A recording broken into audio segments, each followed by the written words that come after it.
Hi guys, my name is Bridget Suter, and I am the teen librarian at the Brunswick Library. And today I am going to go over some awesome books that you can read this summer for your summer reading. And the first one I'd like to talk about is Infinity Sun by Adam Silvera. So growing up in New York, brothers Emil and Brighton always idolized the Spellwalkers, a vigilante group sworn to rid the world of specters. While the Spellwalkers and other Celestials are born with powers, specters take them, violently stealing the essence of endangered magical creatures.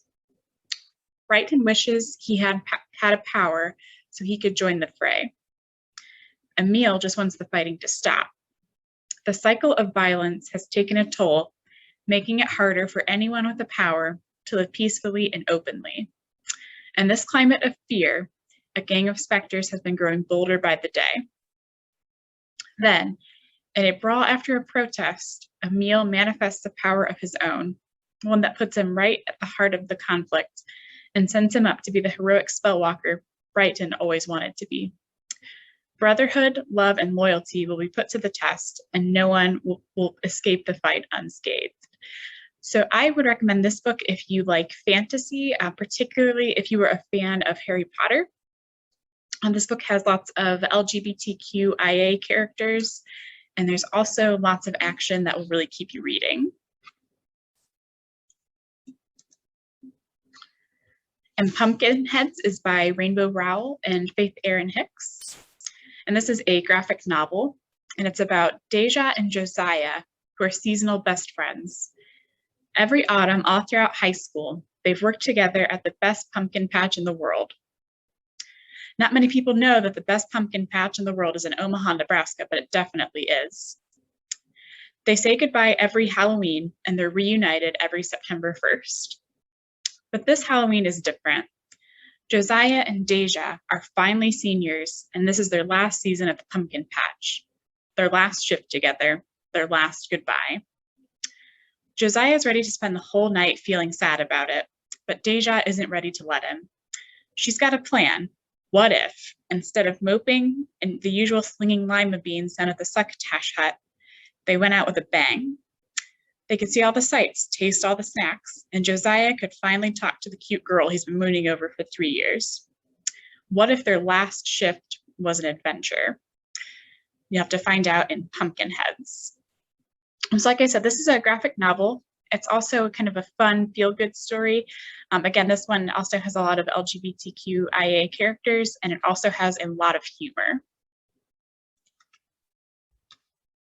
And Clap When You Land is by Elizabeth Acevedo.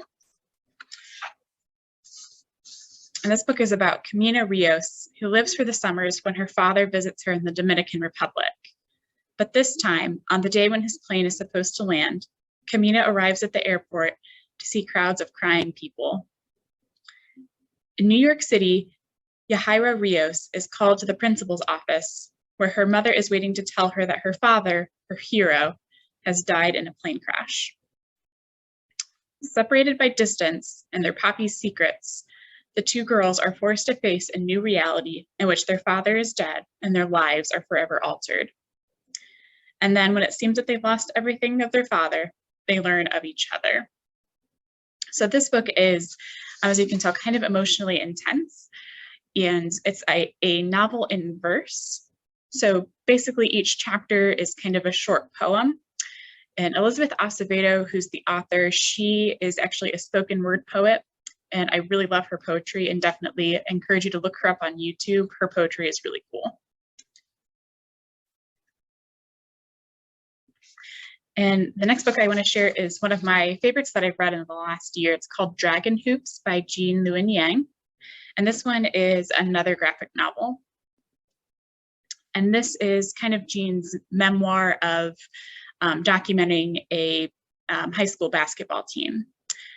So Jean understands stories, comic book stories in particular. Big action, bigger thrills, and the hero always wins. But Jean doesn't get sports. As a kid, his friends called him Stick, and every basketball game he played ended in pain. He lost interest in basketball long ago, but at the high school where he now teaches, it's all anyone can talk about.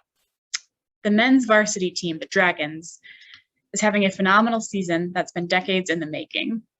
Each victory brings them closer to their ultimate goal, the California State Championships. Once Gene gets to know all these young all-stars, he realizes that their story is just as thrilling as anything he's seen on a comic book page. He knows he has to follow this epic to its end. What he doesn't know yet is that this season is not only going to change the Dragons' lives, but his own life as well. So I would definitely recommend this one, even if you're not a fan of basketball. It's really interesting to kind of hear about the lives of the players. And I would say if you don't like reading, give this one a try. It's very entertaining. And the last book I want to share is called Love and Olives by Jenna Evans Welch. And this is about Liv, who doesn't like to think about her father much, which makes sense, since he fled to Greece when she was only 8, leaving her with just a few painful memories of their shared love for the lost city of Atlantis. So when teenage Liv suddenly receives a postcard from her father, who explains that the National Geographic is supporting a documentary about his theories on Atlantis, and asks if she will fly out to Greece to help, Liv is less than thrilled. When she arrives in gorgeous Santorini, things are just as awkward as she imagined. There's so many questions, so many emotions that flood to the surface after seeing her father for the first time in years. Liv doesn't want to get sucked back into her father's world. She definitely doesn't want Theo, her father's charismatic so-called protege, to witness her struggle. Even so, she can't help but be charmed by everything Santorini has to offer: the beautiful sunsets, the turquoise water, and the sun-drenched villages, and the delicious cuisine as well. But not everything on the Greek island is as perfect as it seems. Because Liv slowly begins to discover, her father may not have invited her to Greece for Atlantis, but for something much more important. So this book is perfect if you're kind of wanting like a lighter summer read. It's very fast-paced and it has a little bit of a romance as well. And if you have any questions about the books that I talked about today, or you just need a recommendation for the summer, or if you have any other questions, please feel free to send me an email. It's suitor@mcdl.info. And also remember to sign up for our Teen Summer Reading Game. You can sign up for that starting May 15th. And that is also on our website at mcdl.info.